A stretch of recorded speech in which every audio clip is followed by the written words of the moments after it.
Subject code जो रहेगा 111 रहेगा। ठीक है प्यारे बच्चों, अब देखिए हम लोग स्टार्ट करते हैं। चलिए प्यारे बच्चों, देखिए आपका देखिए ये जो है प्यारे बच्चों आपका देखिए यहाँ पे खंड ब रहेगा। ठीक है, कह रहा अमेरिकी स्वतंत्रता संग्राम ने फ्रांस पर क्या प्रभाव डाला। प्यारे बच्चों देखिए इसका, देखिए ये आपका सब्जेक्टिव क्वेश्चन है। उसके बाद क्या 2 नंबर का है। ठीक है, उसके बाद राष्ट्रीय का गठन क्यों किया गया, फ्रांसीसी क्रांति के 2 आर्थिक कारण बताए। ठीक है प्यारे बच्चों, उसका उपनिषेध यानी उपनिवेशवाद से आप क्या यानी क्या अभिप्राय है, वर्साई की संधि का क्या उद्देश्य था, या प्रथम विश्व युद्ध का तत्कालीन यानी कारण बताए। ठीक है प्यारे बच्चों, ये सब सारा देखिए। उसके बाद क्या है, ये 4 नंबर का एक ही क्वेश्चन बनाना है। अमेरिकी स्वतंत्रता संग्राम में इंग्लैंड की असफलता के प्रमुख कारण क्या थे, विस्तार पूर्वक व्याख्या करें। ठीक है, उसके बाद तुष्टीकरण की नीति किस प्रकार की द्वितीय विश्व युद्ध के लिए जिम्मेदार थे। ठीक है प्यारे बच्चों, उसके बाद यहाँ पे कह रहा है 2 प्रश्न बताने बोल रहा है ना।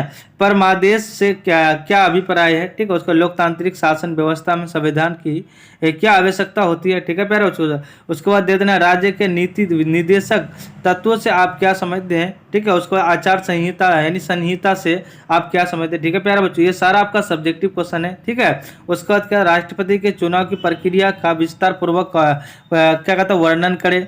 उसके बाद देखिए प्यारे बच्चों यहाँ कह रहा भारतीय संविधान की आधारभूत विशेषता बताए।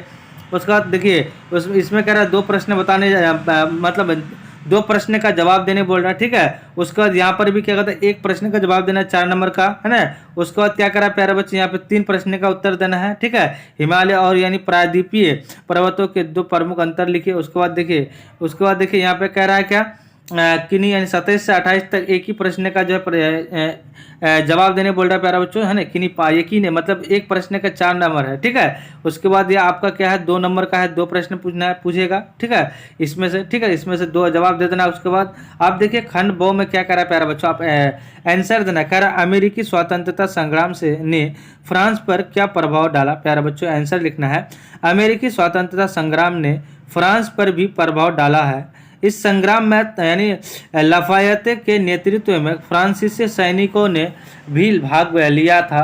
युद्ध के बाद जब वे अपने देश लौटे तब उन्होंने वहां की जनता को यानी निरकुश, उसके बाद क्या कहता है निरकुश राजतंत्र के जागरूक करने का प्रयास किया और दूसरी ओर फ्रांस की अर्थव्यवस्था की बुरी प्रभावित किया। ठीक है, इतना लिख देना है प्यारे बच्चों।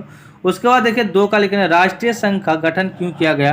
प्यारे बच्चों उसके बाद आंसर देना है, राष्ट्रीय संघ की स्थापना प्रथम विश्व युद्ध के बाद अंतर्राष्ट्रीय विवाद की सुलझाने के लिए की गई थी।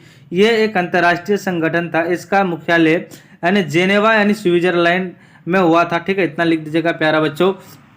उसके बाद देखिए 3 का लिखना है प्यारा बच्चों, क्या लिखना है, फ्रांसीसी क्रांति के 2 आर्थिक कारण बताए। फ्रांसीसी क्रांति के 2 आर्थिक कारण निम्न में, फ्रांस की आर्थिक स्थिति खराब थी, किसानों पर ज़्यादा यानी क्या कहता है कर लगाए थे। ठीक है प्यारे बच्चों, हमारा ये क्या हो जाएगा 2 नंबर ये क्वेश्चन है। ठीक है, इतना लिख दीजिएगा। अब देखिए कह रहा 7 नंबर का कह रहा अमेरिकी स्वतंत्रता संग्राम में इंग्लैंड की असफलता क्या है।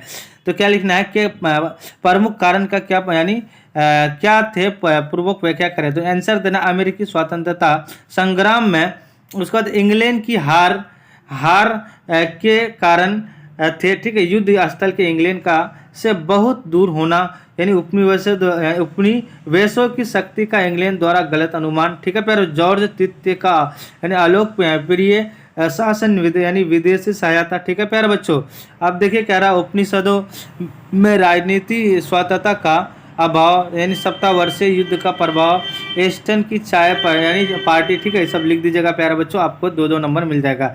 ये भी क्या है कह रहा है क्या परमादेश से क्या अभिप्राय है प्यारा बच्चों। उसके बाद लिखना है, परमादेश का मतलब है किसी अवर सरकारी अधिकारी या प्राधिकरण को क्या कहते हैं अपने कर्तव्यों का पालन करने का आदेश देना। इसे रिट ऑफ यानी मैंडेमस भी कहते हैं। ये एक पुराना कानूनी उपाय है। ठीक है प्यारे बच्चे, ये 2 नंबर यह है। ठीक है, उसका तो लोकतांत्रिक शासन व्यवस्था में संविधान की क्या आवश्यकता होती है। उसके बाद आंसर देना है, लोकतांत्रिक शासन व्यवस्था में संविधान की जरूरत होती है क्योंकि ये सरकार की संचालना तय करता है, नागरिकों के अधिकारों की रक्षा करता है और देश को सुचारू रूप से चलाने में मदद करता है। ठीक है प्यारे बच्चे, ये लिख दीजिएगा।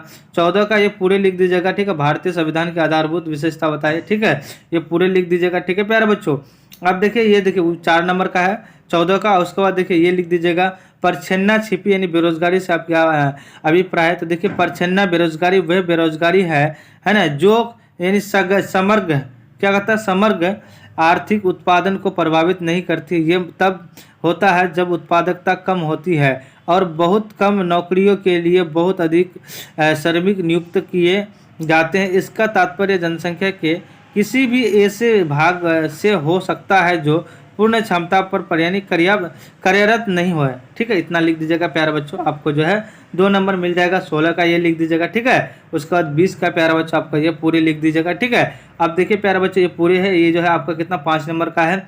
उसके बाद देखिए प्यारे बच्चों ये आप 21 नंबर का पूरे लिख दीजिएगा। ठीक है प्यारे बच्चों, ये जो है प्यारे बच्चों आप 22 नंबर का लिख दीजिएगा। ये आपका 23 नंबर का अपना लिख दीजिएगा। ठीक है, उसके बाद ये 27 नंबर का लिख दीजिएगा प्यारे बच्चों। ये आपका कितना है, 4 नंबर का है। उसका बाद ये जो है 29 नंबर का 2 नंबर का है। ठीक है, उसके बाद 32 नंबर का। प्यारे बच्चों मुझे उम्मीद है कि सारा प्रश्न आप लोग समझ ही गए होंगे।